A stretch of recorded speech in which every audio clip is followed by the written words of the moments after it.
que se llama Sopa de Piedras. Muchísimas gracias por aceptar esta invitación, Fernando. Quizás en otras ocasiones no lo hubieras hecho, pero yo igual me siento muy, muy agradecida por poder conversar contigo. Sí, es verdad que alguna vez dije que no había que hablar con María Galindo, pero he cambiado de opinión. Así que gracias a ti, María, por Bueno, esta invitación. eso no sucede excepcionalmente, sino sucede con mucha frecuencia. En mi caso, asumo lo bueno y lo malo que tiene ese ángulo. De todas maneras, Fernando, para la gente que no te conozca, quisiera pedirte que te presentes. Bueno, María, yo soy periodista desde hace muchos años y también escritor, he escrito algunos libros sobre Bolivia. Bolivia es mi tema favorito, el único en realidad que toco. Y lo he abordado sobre todo desde el punto de vista de la historia intelectual, que me interesa mucho, y como soy periodista también, la historia contemporánea. Fernando, en este momento estás hablando tú conmigo desde la ciudad de La Paz, desde Bolivia, desde otro punto del planeta. Estoy en La Paz, sí, estoy aquí encerrado como todos, pero todavía trabajando a distancia. ¿Cuál es el trabajo que desempeñas en este momento? Digamos tu marraqueta, tu chairo, ¿cómo te lo puedes cubrir? Yo soy director de la Fundación Pasos Canqui, María, que es un think tank, aunque ahora se ha convertido sobre todo en un espacio de coloquio, de debate, de discusión sobre temas de desarrollo y políticos bolivianos. Además, soy colaborador del diario El País de España, con noticias sobre lo que ocurre en nuestro país. Bien, Fernando, te propongo que abordemos que este encuentro se divida en dos grandes partes. La primera parte, yo estoy haciendo una serie muy larga y además muy reposada de entrevistas con diferentes actores y personajes sobre lo que ha acontecido en Bolivia en octubre del 2019 hasta, digamos, la caída, ya veremos cómo se llama, de Evo Morales y el ascenso de Yanine Áñez. Esa sería la primera gran parte que quiero conversar contigo, y la segunda parte ya, digamos, la coyuntura actual, porque una cosa sin la otra quedaría casa. Entonces, no sé si me permites, podríamos empezar. Lo primero que me interesa, Ramiro, Fernando, perdón, Sí. ¿cómo caracterizas tú? Me ha venido el lapsus de otro amigo que Sí. también... Es muy frecuente, muy frecuente. Me confunden con alguno de los dos Ramiros Molinas. Sí, es muy frecuente. Fernando, ¿qué ha pasado? ¿Ha sido derrocado Evo Morales? ¿Ha habido un golpe de Estado? ¿Ha habido una huida? ¿Ha habido una pérdida de la democracia? ¿Ha habido una recuperación de la democracia? ¿Ha habido una recolonización imperialista de Bolivia? Primero, ¿cómo nombraría lo que ha sucedido en octubre del año pasado en Bolivia? Igual, obviamente, a partir de cómo lo nombramos, vamos a poder ir discutiendo qué elementos están allá adentro. Yo la he caracterizado como una contrarrevolución para enfatizar la presencia de las masas, digamos, que estuvieron en las calles en los días previos al derrocamiento de Morales. Me parece que eso expresa mejor que golpe de Estado lo que ha sucedido, porque entiendo golpe de Estado en un sentido más conspirativo, más de una acción puchista, digamos, de unos cuantos conjurados, ¿no? En cambio, aquí lo que hemos visto es el levantamiento de ciertos sectores sociales que llegaron a odiar a Morales y al MAS con toda su alma. Y en ese contexto, la sumatoria de las fuerzas del orden a las clases sociales que estaban comprometidas en esta lucha, ¿no? Entonces, que además, como dice, nos recuerda René Zabaleta de una manera muy útil a mi juicio, son órganos de poder, me refiero al ejército y la policía, comandados por clases medias también, ¿no? Entonces, de alguna manera, las clases medias uniformadas se suman a las clases medias, digamos, profesionales, civiles, y en conjunto derrocan a Morales. Es la tesis de Álvaro García Linera. Él se ha copiado de ti, tú te has copiado de él. Álvaro ha vendido en México, en España, en Argentina, que son clases medias que habían sido destituidas por racistas, gracias a la emergencia indígena, Mucha gente conoce la tesis que ha vendido Álvaro García Linera. Hay diferencias entre lo que tú estás planteando y lo plantea Sí. Álvaro García Linera, y también me interesa la originalidad de las ideas. Primero lo plantea Álvaro y luego te copias tú, ¿o es al revés? Bueno, yo lo escribí muy pronto, no sé cuál es el momento inicial en que plantea esto García Linera. No creo que pueda haber estado antes que yo, porque él estaba en ese momento en una situación personal muy complicada. Yo lo planteé inmediatamente en Nueva Sociedad, en un artículo que se llama Contrarrevolución o Golpe, y aún antes con Pablo Stefanoni hicimos una caracterización de lo que había ocurrido para la revista Anfibia en la Argentina, así que ahí tendrán material quienes quieran investigar el punto este. Ahora, yo me discrepo con García Linera en el sentido de que no creo que haya caído el MAS por lo bueno que era, solamente. Evidentemente, muchas de las cosas que ha hecho el MAS han desplazado a ciertos actores sociales acostumbrados a mandar en este país, han generado un deseo de revancha, han evidentemente quitado poder y quitado protagonismo a ciertos sectores que han encontrado en el movimiento contra Morales una forma de recuperar espacios perdidos. Pero el MAS cae también por sus errores, ¿no? Porque este odio de las clases medias no es algo que digamos, haya surgido intempestivamente al final del periodo. Esto ya viene desde el comienzo mismo del gobierno del MAS, porque este gobierno implica un cambio de las élites políticas, ¿no? Entonces, ya genera pues una roncha y una reacción. Entonces, el MAS podía controlarlo en la medida en que era fuerte, en que era popular y en que avanzaba una serie de cambios, digamos, en la sociedad. Pero con el tiempo eso fue desapareciendo, el MAS se convirtió en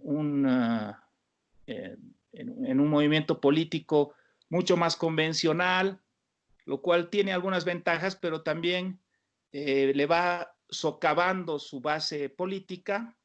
Y luego viene el deseo narcisista y caudillista de Morales de reproducirse él en el poder, de hacer que todo pase por la cuestión personal, y todo eso hace que el MAS pierda la capacidad de interpelación a sus bases, pierda su prestigio revolucionario, todo aquello que lo hubiera salvado en octubre y en noviembre, pero que ya ha desaparecido, ¿no es cierto? Entonces ya no es capital político, y entonces es posible que un movimiento tan fuerte en la historia de nuestro país, que ha estado más que cualquier otro partido político de manera consecutiva, que ha ganado más elecciones, en fin, desaparezca, o sea, o pierda el poder de una manera tan abrupta y tan sorpresiva, ¿no?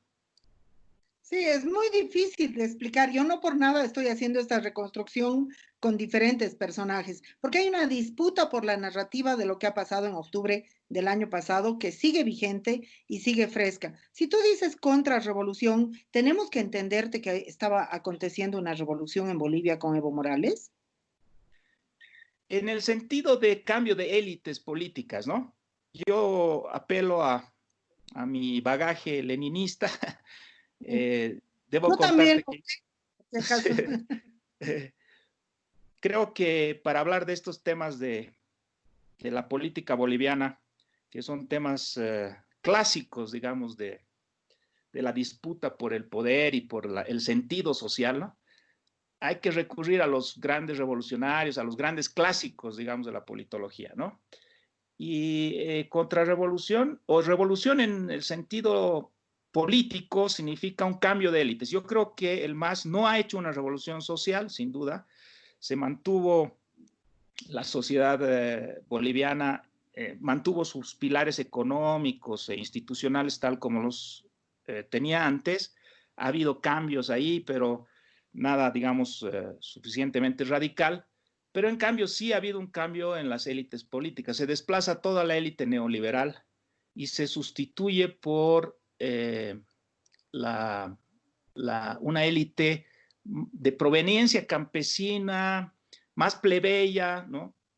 Con sectores profesionales y de clases medias ascendentes, etcétera. Es una nueva élite que, si quieres tú, para usar una figura, digamos, más pedagógica, podríamos llamarla como contraélite, ¿no? Porque no es la tradicional que ha gobernado el país, sino que llega venciendo a esa élite tradicional. Y ahí también se expresa algo que me interesa mucho en estos días estudiar, que es lo racial, ¿no? Porque no se puede comprender Bolivia sin tomar en cuenta la lucha racial. Y creo que con la élite masista, si bien no se enfrenta de una manera, digamos, comprensiva, sistemática, el colonialismo interno, sí hay una reivindicación anticolonial, ¿no? Y que esa reivindicación anticolonial es muy hiriente para el sector que siempre ha dominado étnicamente al país, que son los blancos, ¿no? Bolivianos, que justamente ya cuando el MAS se debilita, se rearticulan más que como clases medias, como grupo étnico, ¿no? Aquí sí me copio, aunque desarrollando el concepto de Rafael Loaiza, que él hizo un estudio acerca de los primeros enfrentamientos entre las clases medias, esos bloqueos, no sé si te acuerdas, que anticiparon lo que luego iba a ocurrir en octubre y noviembre, ¿no? Esos bloqueos en torno al 21F, ¿no?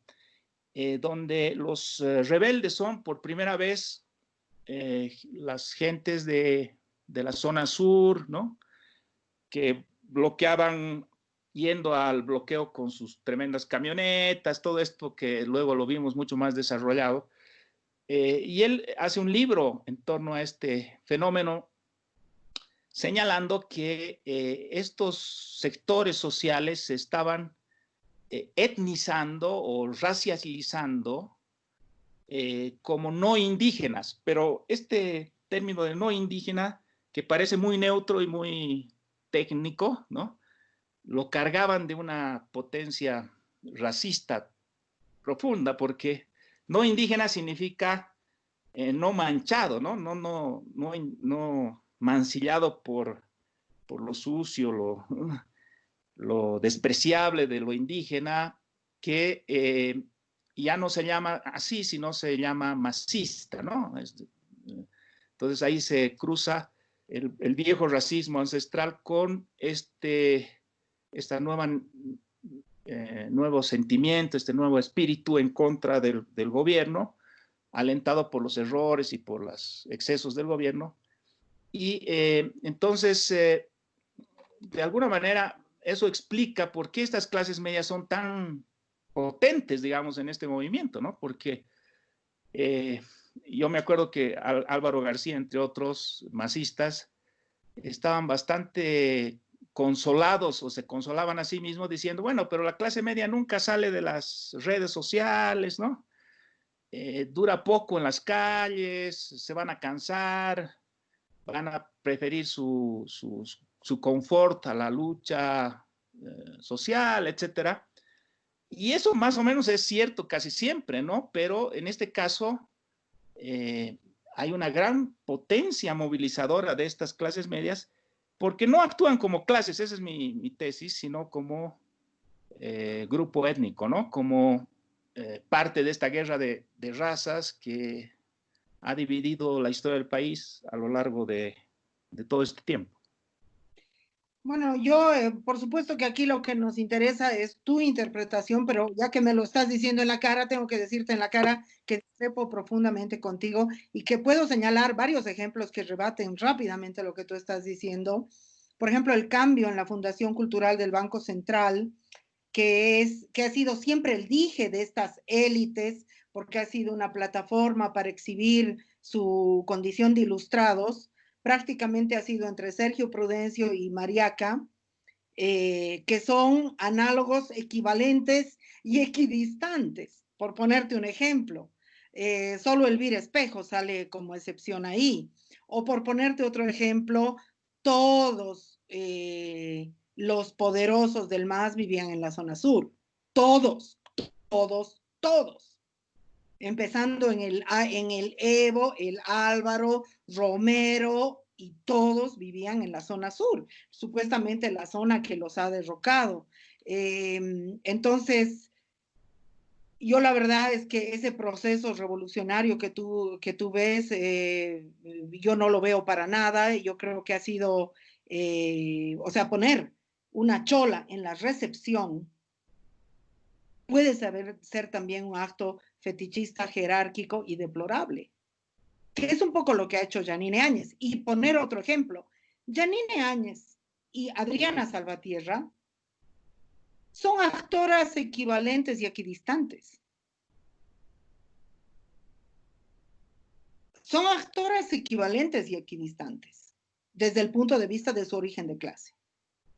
Desde el punto de vista, y es más, probablemente Yanine Áñez sea una mujer muy desclasada que viene de más abajo que Adriana Salvatierra, o Giovanna Rivero, o Manuel Canelas, o la ex ministra de Planeamiento, cuyos nombres voy olvidando con el camino, o Arce Catacora. En realidad, el gobierno de Evo Morales, no sé cuánto en el sentido que tú estás planteando, realmente representó un espacio importante para las plebes cholas, morenas, no blancas, o lo que tú quieras. Y por otro lado, yo no creo, yo sigo sin creer que el verdadero derrocamiento de Evo Morales lo hayan perpetrado un movimiento, entre comillas, de insultos como Evo, Evo cabrón,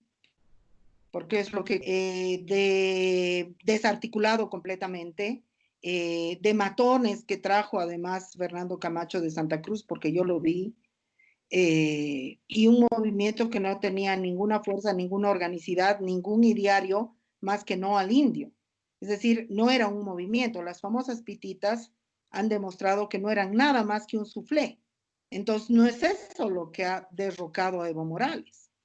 La fuerza que ha derrocado a Evo Morales, yo creo que es otra, y que eso es la pantalla.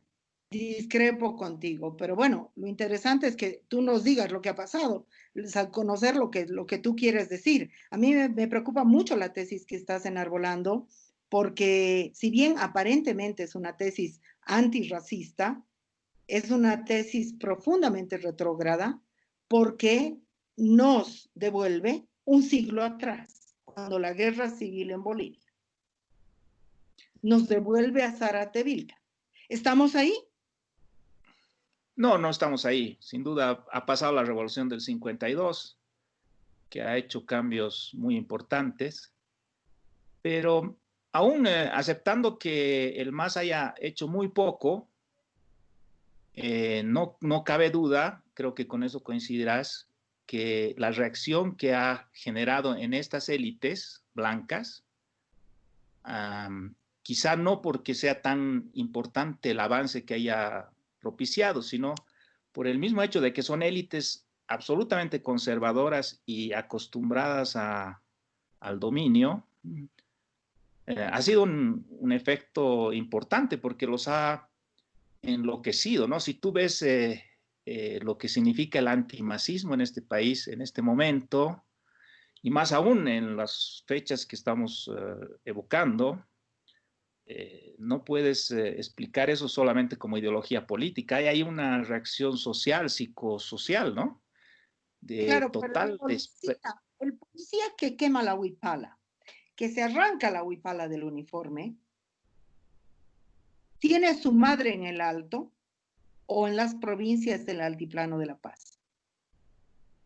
Exacto. Sí, Esto eso es cierto. es Claro, muy grave, ¿no? Es decir, digamos yo creo que esto tiene muchos más matices que este que tú me estás diciendo, porque a mí me faltan elementos de información. Yo creo que es sorprendente que como ha caído, ha sido derrocado Evo Morales, y por eso yo hablo de una huida.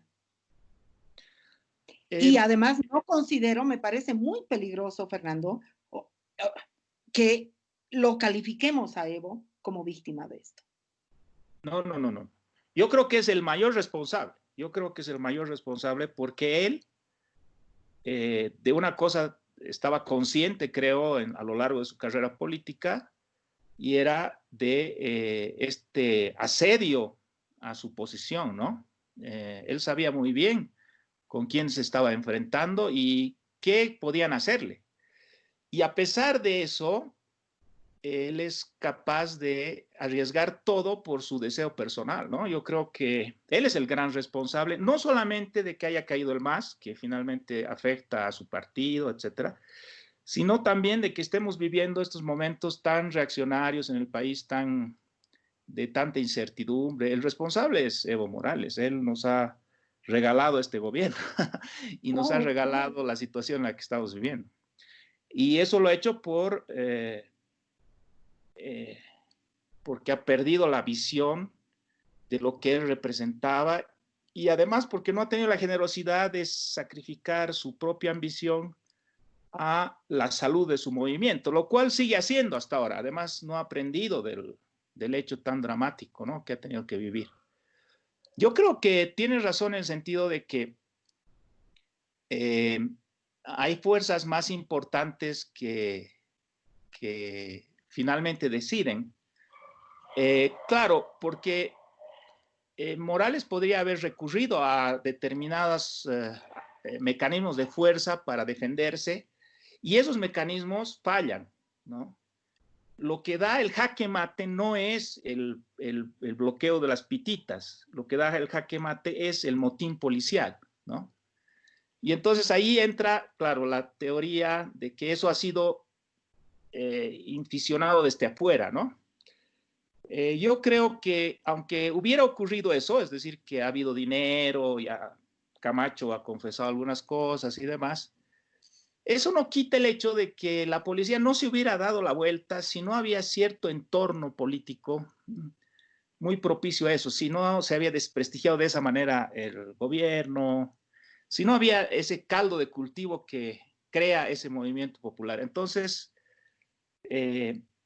yo lo considero como parte de la insurrección, porque lo que hemos vivido, a mi juicio, no es un putsch, sino una insurrección de las clases medias más acomodadas y de ciertos sectores sociales que se han sumado a esas clases medias. También tienes razón en el sentido de que es ridículo reducir a los enemigos de Morales en ese momento a los sectores, como si fueran solamente los sectores blancos, acomodados, no.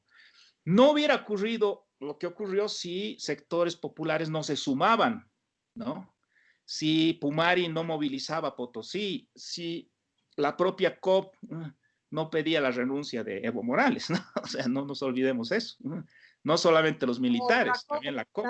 O las organizaciones están debilitadas. Pero Exacto. Fernando, esta es una entrevista, lamentablemente, y no un libro, pero igual sirve para archivar y para rescatar y para reconstruir lo que ha pasado, porque es una narrativa en disputa. Me gustaría analizar, digamos, la contraparte. ¿Tú crees que Tuto Quiroga, Carlos Mesa, CONADE a la cabeza de Waldo Albarracín, eh, Fernando Camacho, por supuesto, formaban un bloque claro junto al embajador de Brasil y probablemente al enviado de la embajada norteamericana, formaban un bloque claro, directo y unificado. No, yo pienso que hay dos grupos. Hay un grupo que quiere tomar el poder directamente. Ese grupo está dirigido por Camacho, pero ahí están muchos personajes de Santa Cruz, sobre todo de la extrema derecha, por decirte así. Ellos querían en ese momento te estoy hablando, ¿no? Antes de que se resuelva finalmente por Áñez, hay en ese momento una pulsión para tomar el poder directamente. Camacho no quiere suspender la movilización y habla de una junta cívico-militar. Y creo que otro grupo, que algunos dicen que ha sido comandado por Tuto, intenta que no sea así, que la toma del poder se verifique por, digamos, un camino menos directo, ¿no? Una apelación, digamos, a cierta institucionalidad, a cierta legalidad. Yo creo que los embajadores y demás estaban con este segundo grupo y que Camacho entonces, pese a la gran fortaleza que tenía, como que aparecía como el vencedor de Evo Morales, tiene que subordinarse, logra meter mucha gente en el primer gobierno de Áñez, ¿no?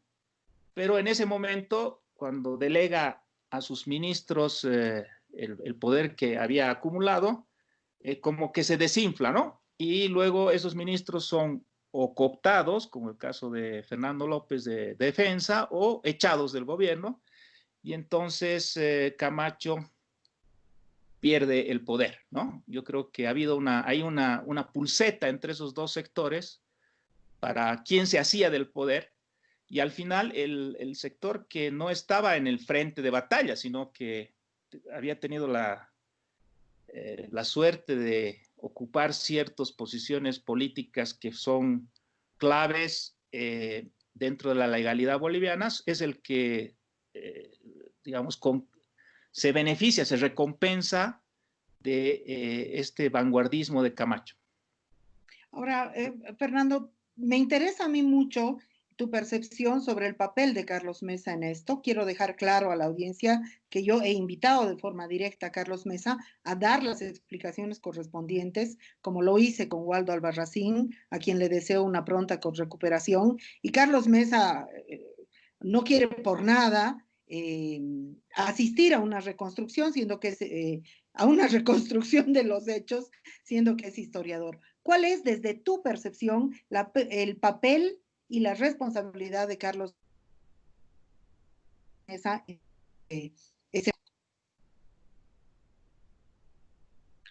Bueno, yo creo que Carlos Mesa, digamos que es sobrepasado por los acontecimientos que él mismo convoca. Es un poco el aprendiz de mago, ¿no? Porque una vez que el TREP es suspendido en la noche del 20 de octubre, no se conoce el final de las elecciones y luego se reanuda, recordemos, con un resultado que nadie esperaba desde el punto de vista de los opositores al gobierno. Mesa no negocia, no calcula qué le conviene a su propio partido, a su propia figura, sino que sale muy hormonalmente a denunciar el fraude, el monumental fraude, como dijo textualmente, y a animar a ciertos sectores sociales a actuar en las calles, ¿no? Sectores sociales que no controlaba Mesa, que no eran mesistas, porque sabemos que es el mesismo, es un grupo político mucho más moderado, más de centro, ¿no? Y con poca incidencia en los sectores reales, digamos, de la población. Entonces, es sobre todo una gran figura, ¿no? Que es la de Mesa.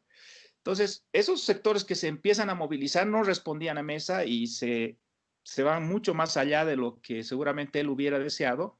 Queman el tribunal, están sumamente enardecidos y ellos encuentran en Camacho, el Comité Cívico de Santa Cruz, una dirección mucho más adecuada para su naturaleza y lo que buscaban, que era que el MAS se vaya, ¿no? En el fondo.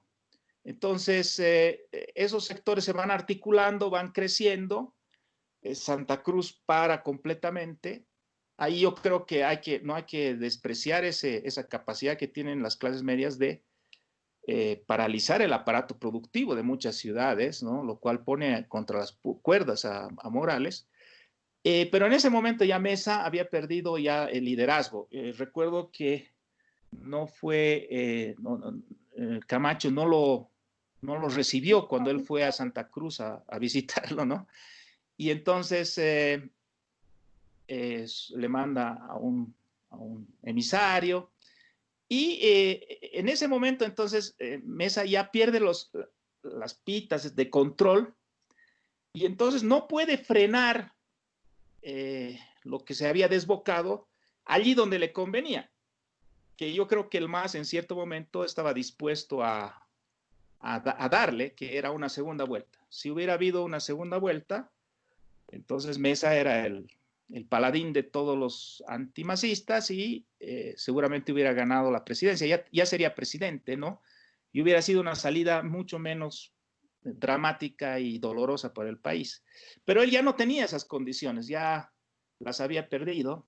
Y de ahí en adelante, hasta ahora último, me parece que Mesa se convierte en coche trasero de otras fuerzas políticas que están a la derecha de él y que son más decididas, más agresivas, ¿no?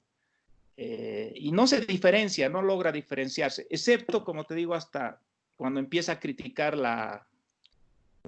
el manejo de la pandemia por parte de Áñez.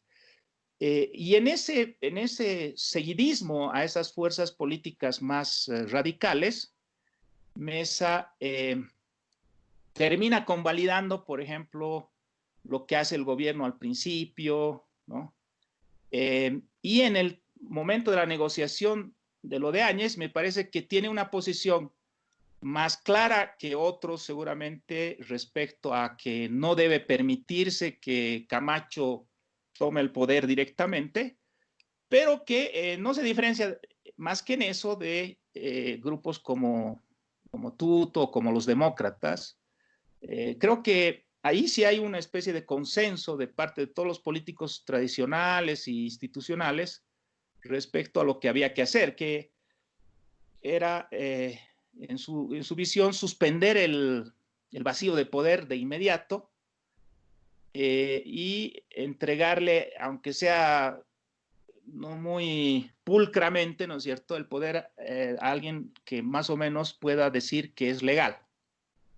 Estamos con Fernando Molina, una importante docente de la Facultad de Ciencias Políticas del UNAM. Cuando yo le lancé la tesis del vacío de poder, me dijo, el vacío de poder no existe, María, y me ha dejado todavía pensando, creo que el vacío de poder no existe. Estamos tratando de reconstruir. Yo quiero disculparme con los muertos y las muertas. Mientras hablamos con Fernando, acabo de enterarme que ha muerto el vocalista de Guara, un hombre que sí, con su grupo de música perpetró una revolución muy importante, musical, que quizás es más profunda, y es tan duro tener que combinar estas cosas.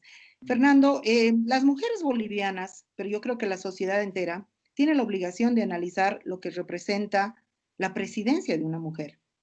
En 40 años, después de Lidia Gayler, viene Yanine Áñez. ¿Cuál es tu interpretación de Yanine Áñez?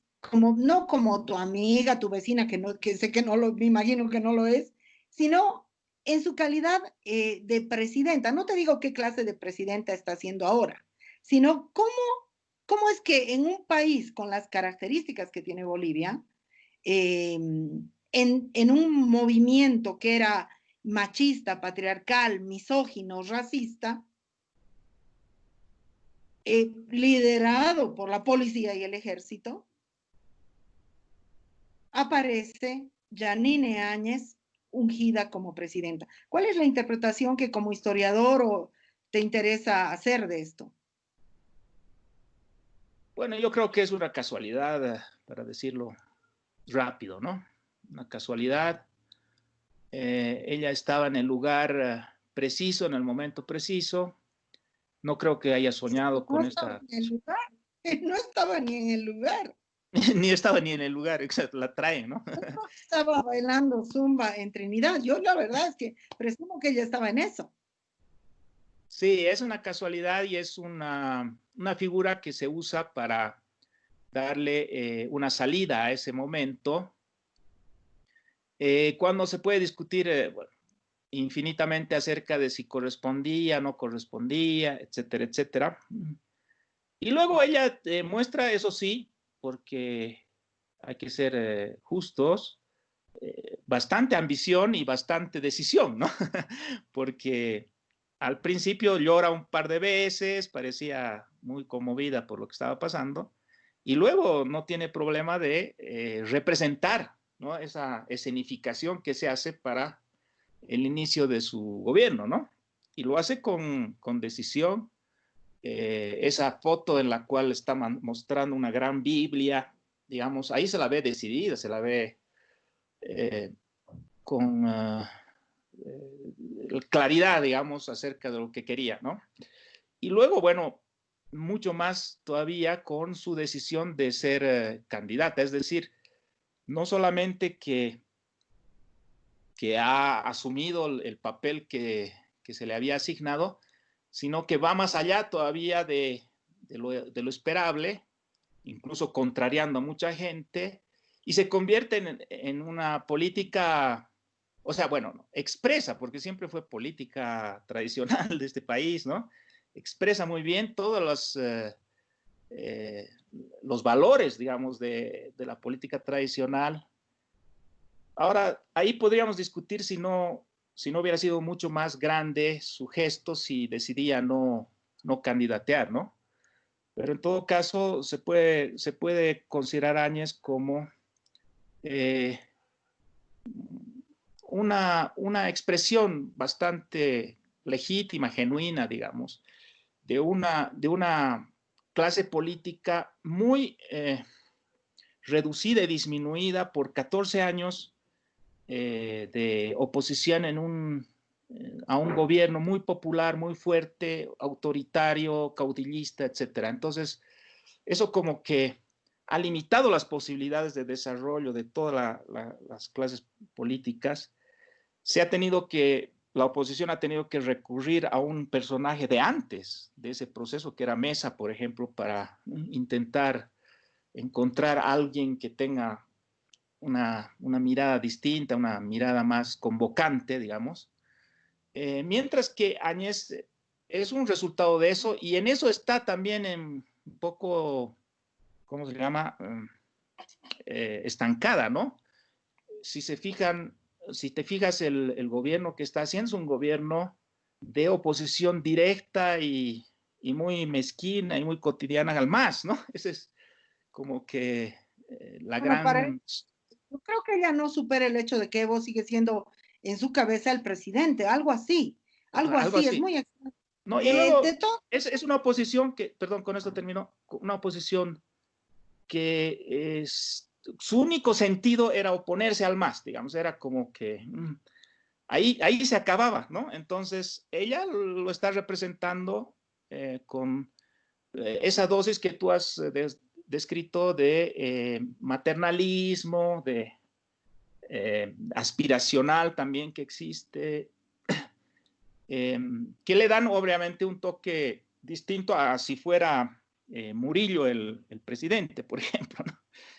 Justamente quiero entrar ahí, ahora ya, digamos, cerrando un poco la reconstrucción que solamente, que nos deja sabor a poco, pero porque solamente me sirve para que la gente entienda, está en disputa, todavía no está claro qué siempre nos ha pasado, ni siquiera qué nombre tiene.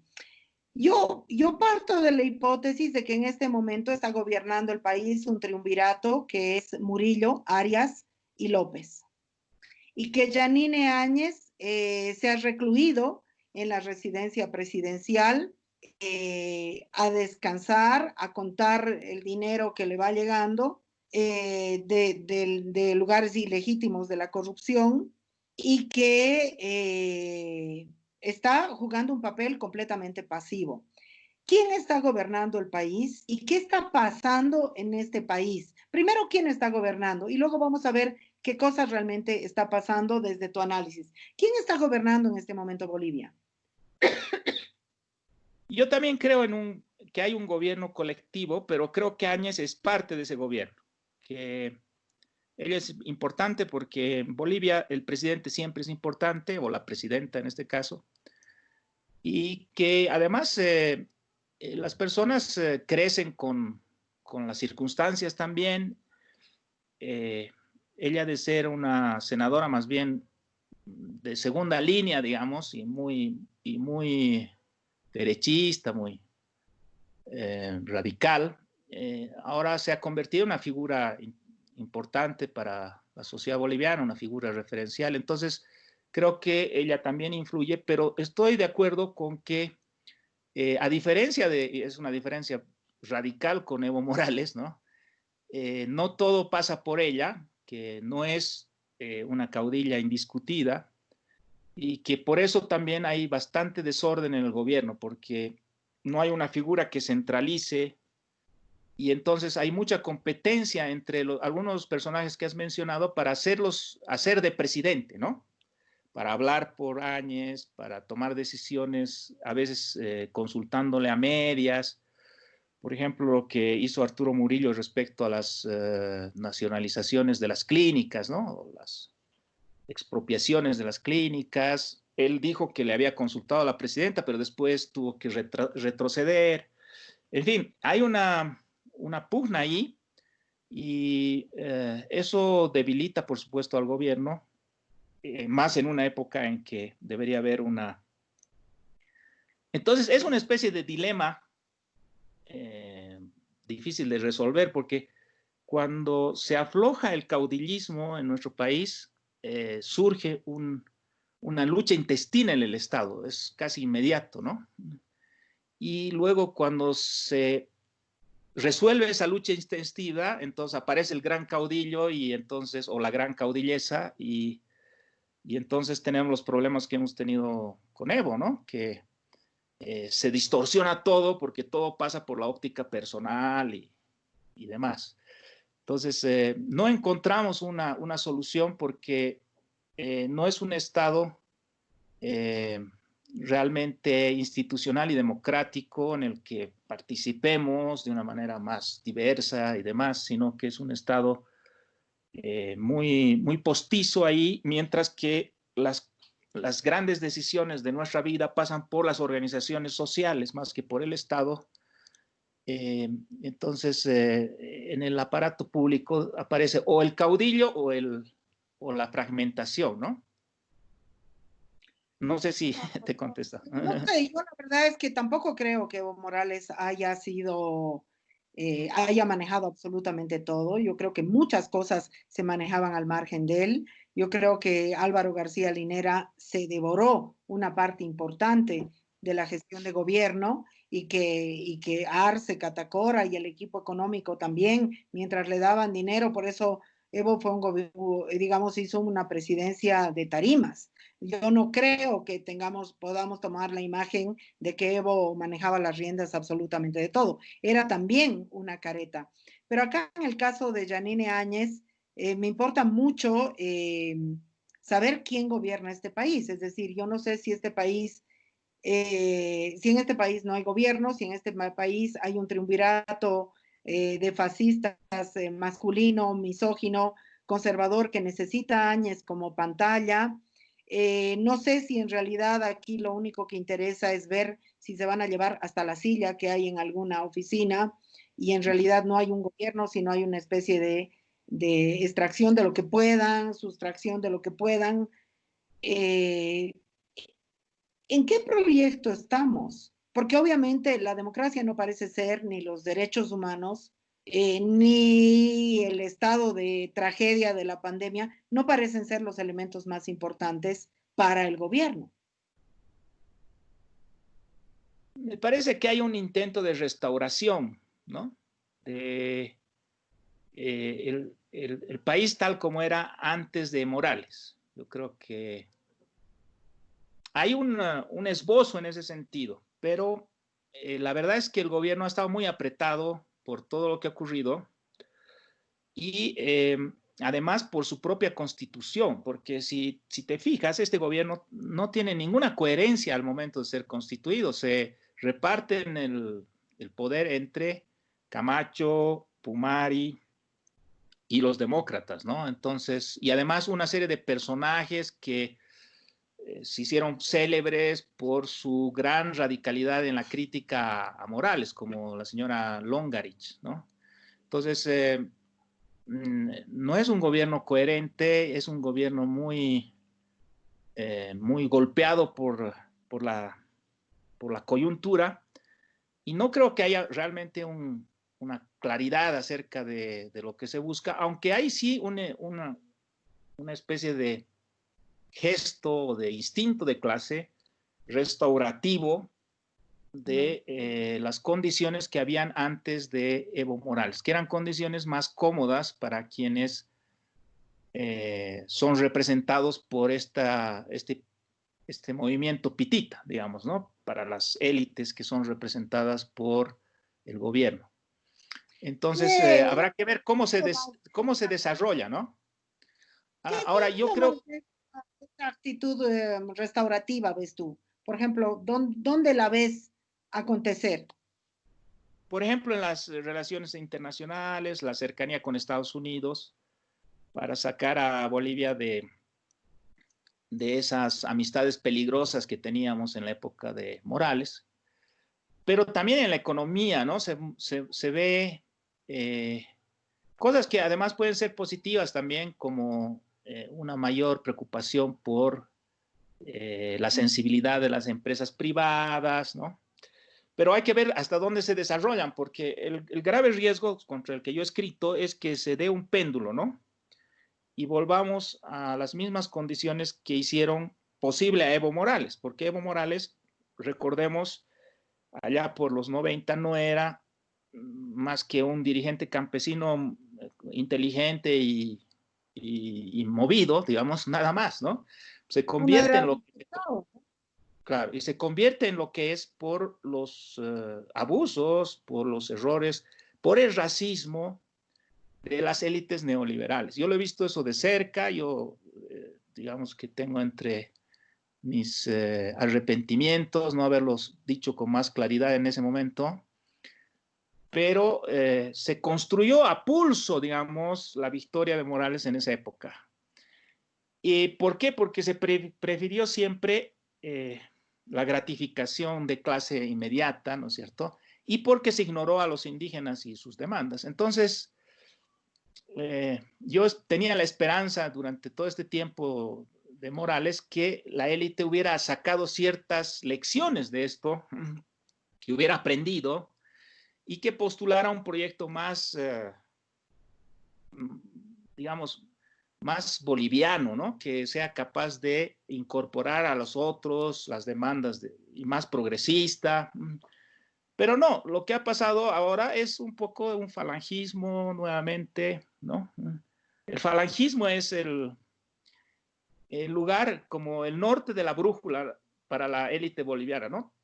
Cuando la desorientas un poco, la sueltas y termina en el falangismo, ¿no? Ahora, te escucho y cobra mucho sentido lo que estás diciendo. Sin embargo, por ejemplo, el plan económico de reactivación, por muy retórico que sea, que ha lanzado Yanine Áñez, en realidad es una copia de las medidas del movimiento al socialismo. Hablarnos de plan de vivienda, hablarnos de endeudamiento vía crédito, hablarnos de, o sea, yo noto que más bien digamos, porque Evo Morales, lamentablemente, y todo el equipo de Morales, nunca trascendió una visión neoliberal de la economía y de la relación Estado-sociedad. Entonces, el plan del que nos está hablando Yanine Áñez parece un plan copiado del movimiento al socialismo, por muy loco que parezca.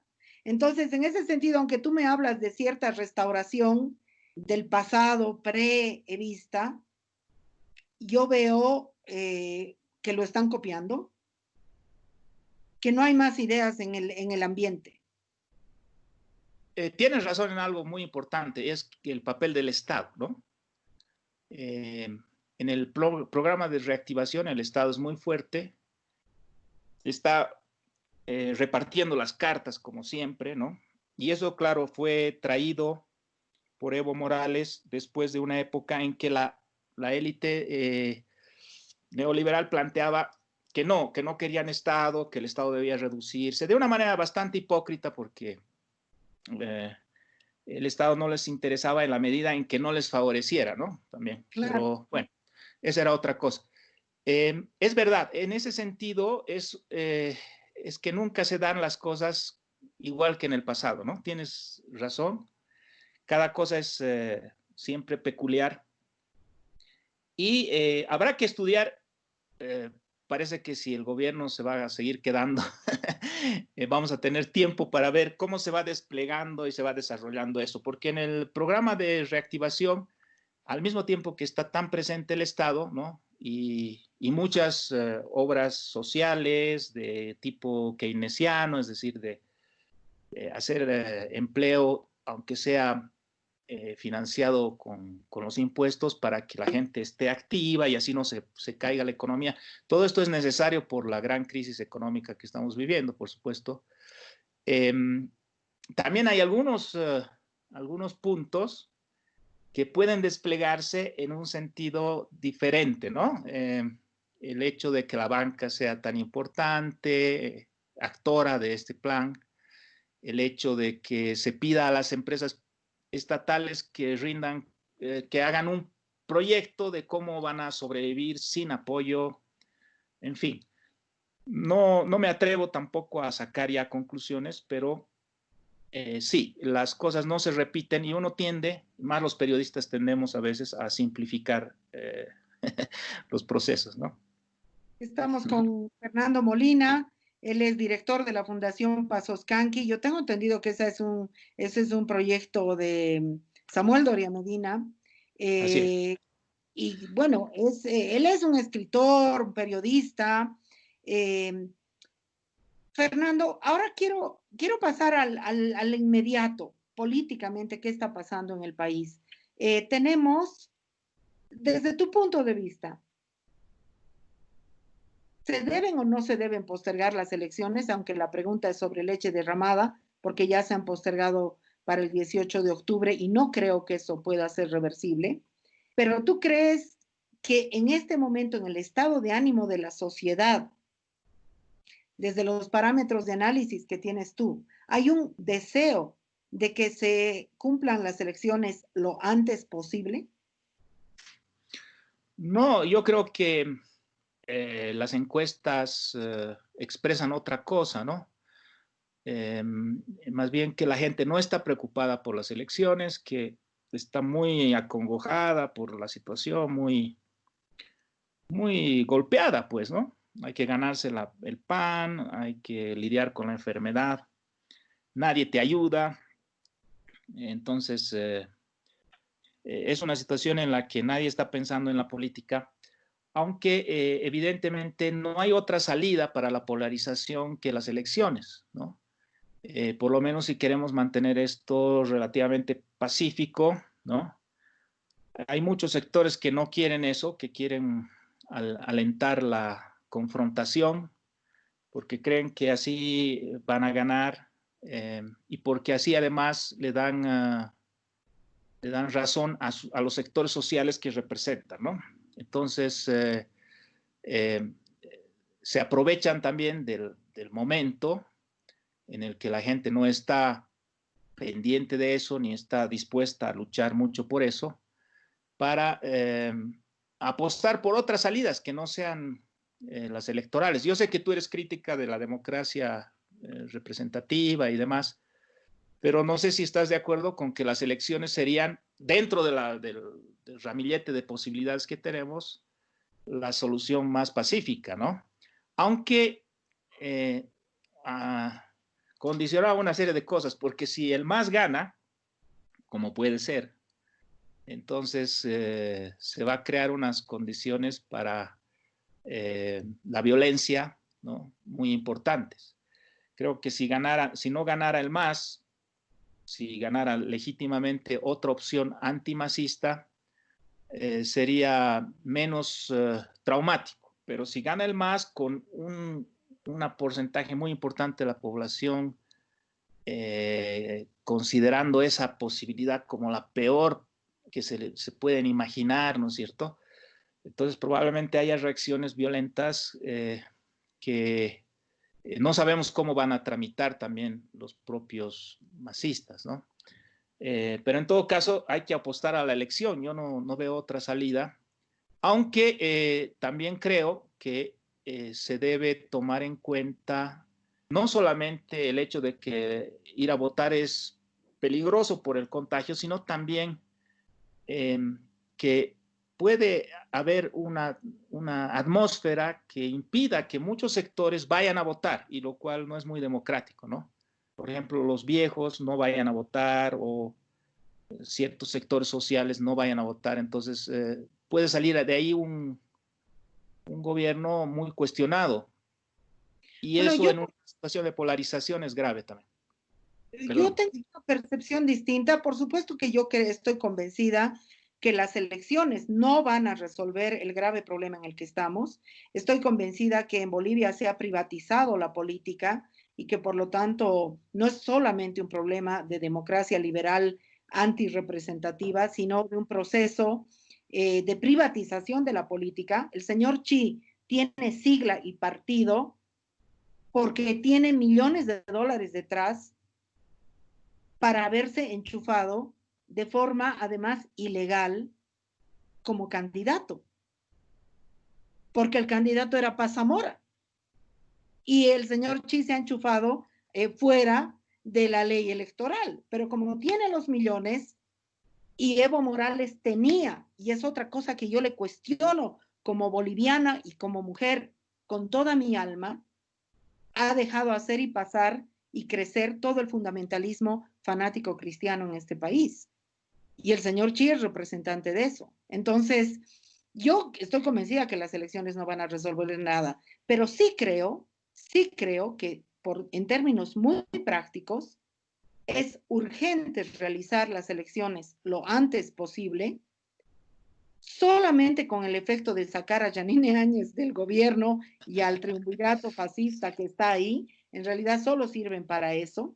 Y no creo que el acto electoral, y esto yo quiero decirlo claramente, el acto electoral no es más contaminante que lo que es una cola en la Caja Nacional de Salud para que te den tu baja médica, que lo que es una cola en el Banco Unión para sacar un bono, que lo que es tomar una movilidad desde la ciudad del Alto para trasladarte a tu trabajo en la construcción en la zona sur, no es de ninguna manera una situación más contagiosa que a las situaciones a las que estamos asistiendo todos los días.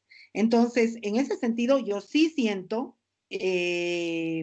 una presión popular muy grande a que vayamos de una vez al voto, porque esto es insostenible. He estado hace pocos días con una de las dirigentes de la plataforma de lucha de las personas enfermas de cáncer.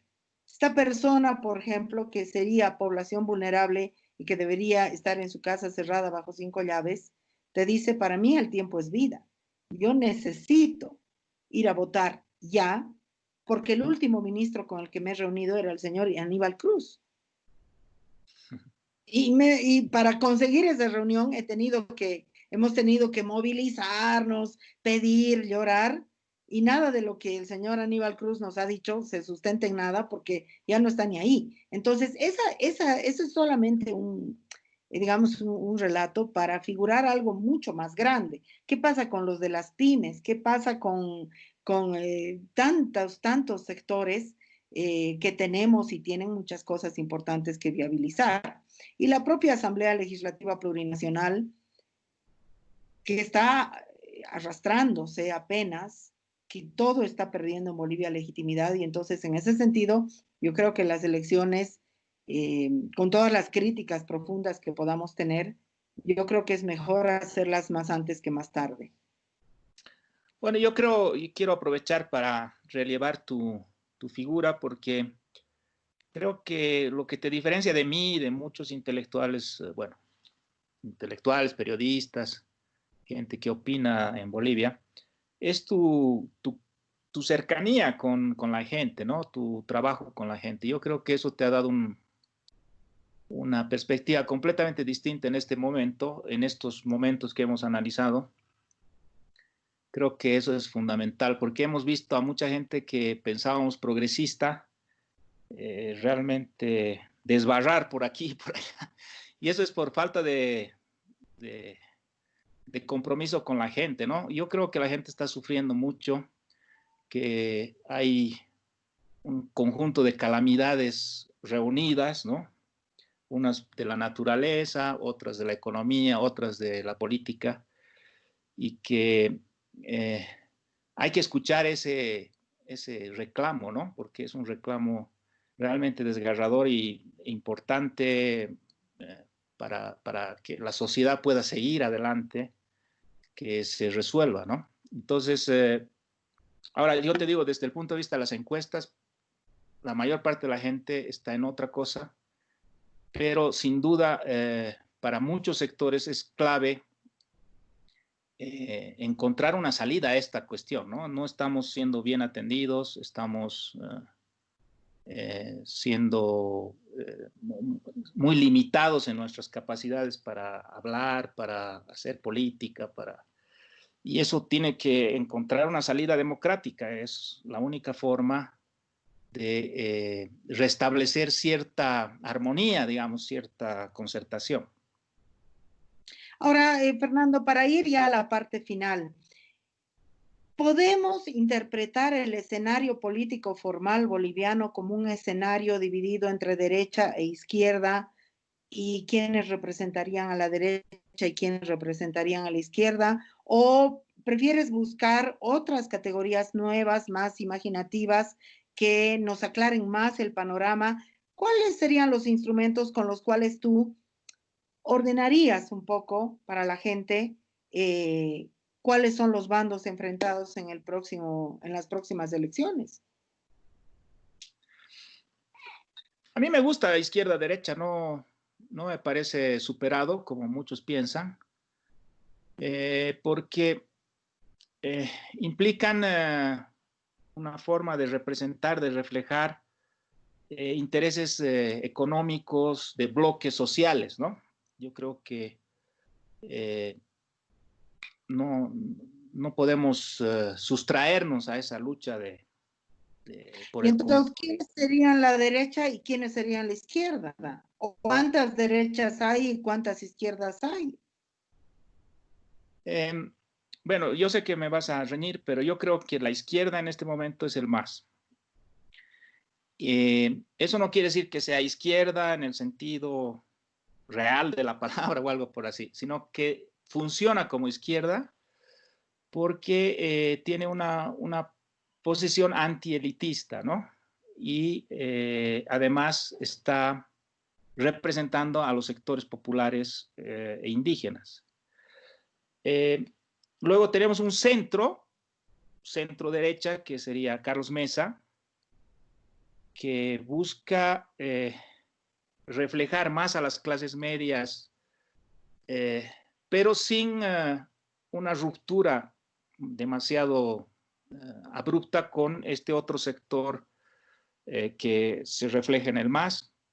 Y finalmente, varias derechas, ¿no? Que tenemos una derecha un poco más moderada, que es la de Juntos, pese a su ministro de gobierno, digamos que tomando en cuenta todos los factores, y una derecha mucho más radical, que es la de Camacho, ¿no? Juntos y Tuto serían una derecha más, digamos, más institucional. Ahora, por supuesto, todo esto es indicativo simplemente para mencionar que estos grupos que he llamado derecha intentan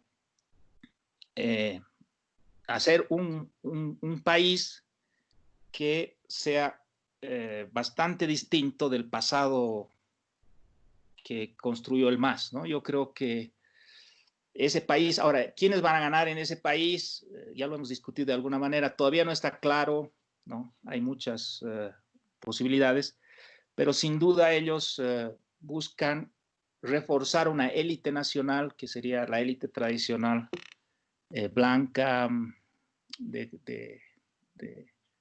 del Oriente principalmente, productiva del Oriente, de los grandes empresarios, etcétera, etcétera, y en esa medida gobernar desde una posición más ilustrada, digamos, como esto es un proyecto más que una realidad, ¿no? Pero de una posición más ilustrada, superando el masismo y creando condiciones de meritocracia que hagan un Estado más, digamos, más eficiente, menos corporativo sobre todo, ¿no? Entonces, por un lado tenemos una izquierda que en Bolivia siempre ha sido una izquierda corporativa, la del MAS, y por el otro lado una derecha que es anticorporativa, más liberal en economía y que busca, por lo menos en el discurso, una institucionalización del Estado. Esa es ¿Crees tú mi que forma. todas esas fracciones que has llamado tu derecha son capaces de unirse contra el MAS o su fragmentación es dramática, fatal, profunda y ni contra su enemigo común son capaces de encontrar un factor común?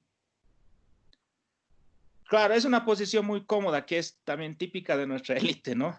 Tradicional, que, o sea, quieren forzar las cosas porque no son capaces de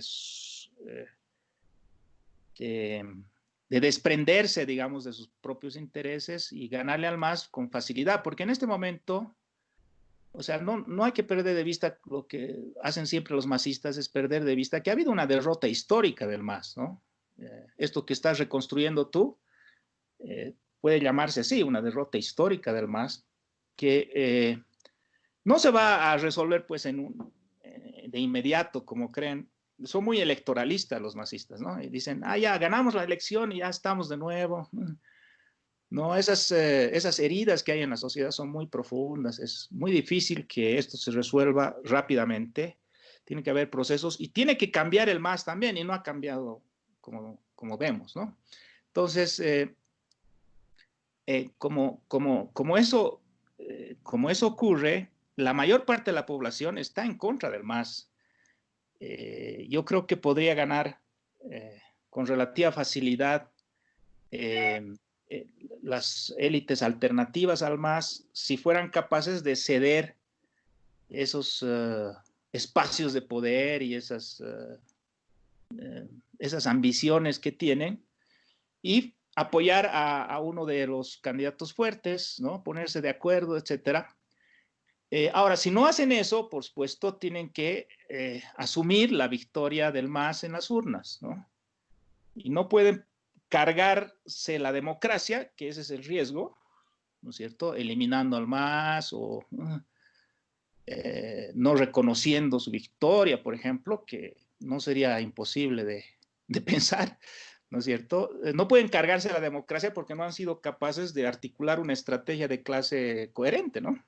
Entonces, a mí me parece que quieren lo mejor de los dos mundos, ¿no? Por un lado quieren que el MAS no vuelva al poder por ningún motivo y por el otro lado quieren la fragmentación y la disputa interna, ¿no? No se puede tenerlas todo al mismo tiempo y algo van a perder si es que no actúan coherentemente. Bueno, Fernando, has sido muy generoso con tu tiempo. Yo quiero pedirte para la despedida una especie de síntesis que si pudieras hacernos de qué es lo que consideras que Bolivia, los bolivianos, las bolivianas o qué sectores, qué cosa hemos perdido entre octubre del 2019 o antes y el momento actual. ¿Qué hemos perdido? Hemos perdido cierta capacidad de interlocución entre unos y otros, ¿no? Creo que la polarización se ha hecho mucho más brutal, la incomprensión de unos con los otros, que ya existía, que se estaba desarrollando, se ha tornado tremenda. Hemos perdido también ciertas referencias de futuro, no solamente por lo que ha pasado en Bolivia, sino también por la pandemia. El futuro está muy nublado para los bolivianos y eso nos ha deprimido, nos está deprimiendo. Creo que hemos perdido ciertos pactos y ciertas estructuras que se habían construido en torno al gobierno del MAS, que ya estaban en algunos lugares medio enmohecidas o podridas, ¿no? Pero que le daban cierta estabilidad a la sociedad, cierto orden a la política, ¿no? Estamos en este momento en un momento de gran disponibilidad. Y también creo que ha habido una derrota del movimiento popular, del movimiento indígena y popular, porque aunque tú tienes razón que el MAS de repente también utilizó ese movimiento, no de repente, sí, lo utilizó y lo sustituyó, ¿no? No puede pensarse que la caída del presidente indígena, la caída del partido campesino, no significa una derrota de cierto sector social, ¿no? Yo creo que hay una derrota y al mismo tiempo hay una sensación de victoria en la acera del frente, y por eso cuando un militar lo patea a un ladrón, a un supuesto ladrón en el Alto, hay gran algarabía, ¿no? De apoyo y demás, porque hay ciertos sectores que creen que se han ganado el derecho de patear a los indígenas, ¿no? De patear a los lumpens, a los marginales, tienen el derecho de patearlos, ¿no? Porque han sufrido 14 años de dictadura, no sé qué, y han logrado lo imposible que es. Entonces, hay ahí también un elemento de profunda definición política. Yo creo que estamos viviendo, como siempre después de una contrarrevolución, un momento de reacción, y que lo que no nos impide estar en un barrientismo o en un sexenio post-Villarruel es la democracia y la posibilidad de, digamos, de recurrir a estos mecanismos que nos ofrece, más allá de la consideración que nos merezca. Si no aprovechamos bien eso, estos momentos se pueden prolongar y la reacción puede ser más profunda, con daño para estos sectores sobre todo, ¿no? Para los sectores que tal vez sin saber leer ni escribir, es decir, a lo que me refiero no es una buena expresión, sin haber participado de las mieles del poder, ¿no es cierto? Pero identificándose con ese poder, ahora se encuentran huérfanos. Tú dijiste alguna vez en una columna que había una sensación de orfandad en los sectores estos, y eso puede prolongarse en el tiempo. Y desgraciadamente es no para construir, digamos, un modelo de las élites tradicionales que sea mejor que el de los 90, sino un modelo bastante parecido, bastante pendular y, por lo tanto, creador de nuevas tempestades, ¿no? Porque, ¿qué pasó después del barrientismo? Vino la gran sublevación de los 70, los golpes, etcétera, etcétera. ¿Qué pasó después del sexenio post-Villarruel? La revolución del 52. O sea que si no hay un gobierno que sea aceptable para todos, seguramente va a haber revoluciones de verdad, no de las de mentiras que hemos hablado. Bueno, eso, pregunta de Yapa. ¿Estás en contacto con Álvaro o Evo? No los conozco yo. Con Álvaro tuve algunas discusiones porque yo escribí un libro sobre sus ideas pero yo no los conozco personalmente. Eso sí, ¿ah? No, seguí, seguí. Eso sí, yo considero que esto es muy políticamente correcto, ¿no? Pero creo que es una voz que se debe leer y atender. Siempre lo he leído, siempre lo he seguido a Álvaro. Parece que es más interesante que los otros de Comuna, ¿no? No sé qué opinas tú.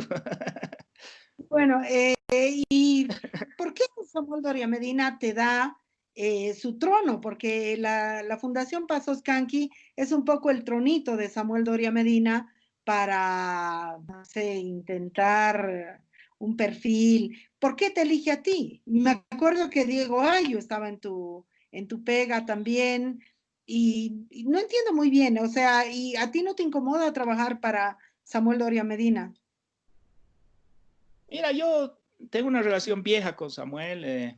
Yo entré a la fundación en el 2010, en realidad, y estuve hasta el 2015, y ahí fuimos construyendo una idea de justamente un proyecto que fuera superador del neoliberalismo, que al mismo tiempo incorporara lo más positivo del proceso de cambio, ¿no? Nosotros planteamos que se mantuviera el Estado plurinacional, bueno, una serie de cosas así. La lucha contra el racismo, nos parecía que obviamente había que darle otra dimensión, más bien avanzar en eso y demás. Y, y en ese proceso es que yo fui cambiando, porque yo tenía una posición más liberal y más derechista, y fui, digamos, tratando de apreciar aquello que se reivindicaba desde la otra acera, digamos, porque veía que eso había finalmente triunfado de una manera contundente, ¿no? Con un apoyo muy importante de la población. En fin, ese cambio evidentemente a veces me pone una situación un poco de discrepancia con Samuel, pero él ha sido siempre muy generoso y muy respetuoso dentro de el trabajo que yo tengo, que no es un trabajo partidario ni nada por el estilo, es un trabajo Claro. no, de debate, ¿no? Ujú. Entonces, yo te digo que no, a veces hay momentos de incomodidad, sin duda. No sé hasta dónde esta tensión creativa se va a mantener, pero por ahora, mientras no me obligue a mí a hacer algo en lo que no creo, estoy ahí. Bueno, Fernando, te agradezco muchísimo por tu tiempo y hasta seguramente otra ocasión. Gracias, María, ha sido muy placentero, yo no lo esperaba así. Muchas gracias. Chao.